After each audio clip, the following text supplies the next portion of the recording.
Welcome back to Practical Solid. Today I'm going to dive a bit deeper into the power of linked data, and I will show you how you can edit your own data stored on your pod. So there will be a little bit of source code editing today, but don't be afraid. I will show you how easy it can be and give you an introduction to the basics of it. The first important thing to know is that with SolidOS you can always edit the source of your data. For example, we are here at our profile. We can switch to a pane called the source pane. We can view the source code of it. Now you have your data in form of a text file. It's not XML, it's not JSON or anything that is in use in many other applications.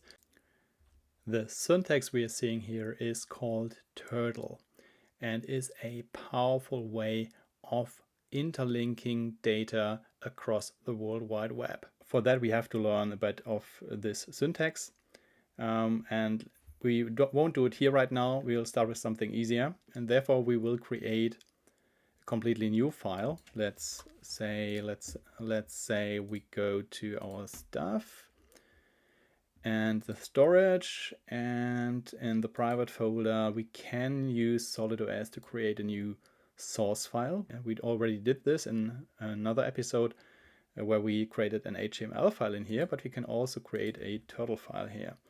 Let's name it test TTL. TTL is the common suffix used for turtle files. So we have this turtle file, we can expand it, and we can edit it here as well. But today I will show you a different app called Pod Pro. We used this in the last episode already to link our contacts, our address book, but today we will use it to create a source file from scratch, because this is much more convenient than doing it in this text box here. So we have the file already, and now let's switch to podpro.dev. And then we sign in here using our solid community.net pod. And now it's connected, and we will find the test turtle file in our private folder here. And we have a much more convenient editor that also has syntax highlighting and stuff. So now we can start writing turtle here. So how does RDF work? In RDF we always have so-called triples, which are statements in the form of subject, predicate, and object. Subject, predicate, object. So basically it's just a simple English sentence, you could say, with a syntactic sugar around it. So a subject could be any link, like our web ID, or in the most simple case, just such a diamond, which refers to the current document. So in this case, the test.tdl file itself. As a predicate, we can use well-known vocabularies like schema.org and reuse predicates from there, like schema.org/name. And then as a name, usually you use a literal, in this case a string, which will be like test document here for our test file. And then we save it. We can also insert statements about other things and say something about ourselves, like Practical Solid schema.org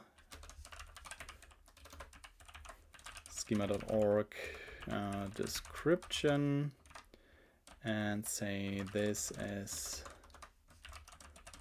a video series about the practical usage of Solid, and full stop to end the statement, and save. Let's go back to the pod, open the test.tdl file, and we can see that both the statements we made are in the pod here. Test.tdl has the name of test document, and Practical Solid, referred to it by its web ID, has a description this is a video series about the practical usage of Solid. So we can edit the source code and put real data on our pod that we can interlink and use in other contexts. We can go a bit further and also invent our own terms here to create data that we need. Like we can say something like practical solid and just invent a term like vocab.example wants to cook. And let's add our recipe here. We can just copy the link and use our test TTL file and say, okay, practical solid wants to cook this recipe identified by its link. And now let's save this and take another look at the test TTL file. Let's see.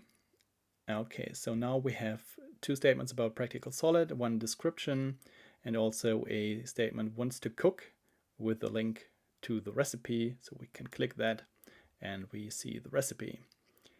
So this is a way to organize your knowledge or organize everything in your life that is of relevance to you. You can write down anything. Everything you create gets a link, and you can use the links to interlink the things that matter to you. And how powerful that can be, I will show you in more practical examples during the next episodes. Some more concrete examples of how you can put some data into your pod yourselves to organize your life or the things that matter to you. Till then, have fun learning Turtle.